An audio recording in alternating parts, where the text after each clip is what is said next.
നമ്മുടെ ഈ സാധാ ടുബാക്കോ സ്മോക്കിംഗ്, നമ്മൾ സാധാ സിഗരറ്റ്, ബീഡി അല്ലെങ്കിൽ ഹാൻഡ്സ്, പാൻപരാഗൊക്കെ ഒഴിവാക്കിയിട്ട് ഇപ്പോൾ ഈ സിഗരറ്റ് എന്ന് പറഞ്ഞിട്ട് ഇപ്പോൾ കുറേ സംഭവങ്ങൾ ലഭ്യമാണ്.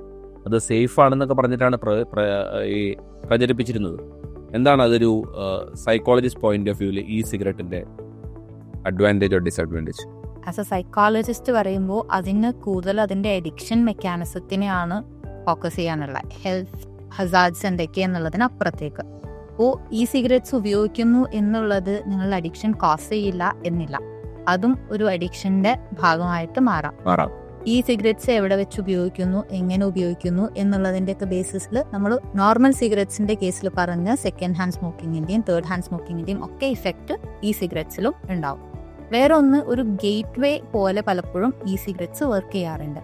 ഒരു മോഡേൺ വേ ആണ്, കുറച്ച് ഫാഷനബിൾ ആണ് എന്നുള്ള രീതിയിൽ തുടങ്ങി അതിൻ്റെ കണ്ടന്റ് പോരാതെ വരുമ്പോൾ ആക്ച്വൽ സിഗരറ്റ്സിലേക്കും അതിൻ്റെ മറ്റ് യൂസസിലേക്കും ആളുകൾ ഷിഫ്റ്റ് ചെയ്യാറുണ്ട്. സോ ഒരു ഗേറ്റ് വേ യൂസ് എന്നുള്ള രീതിയിലും പലപ്പോഴും ഈ സിഗരറ്റ്സ് വർക്ക് ചെയ്യാറുണ്ട്. സോ അത് ഒരിക്കലും അഡ്വൈസ്ഡ് ആയിട്ടൊരു കാര്യമല്ല.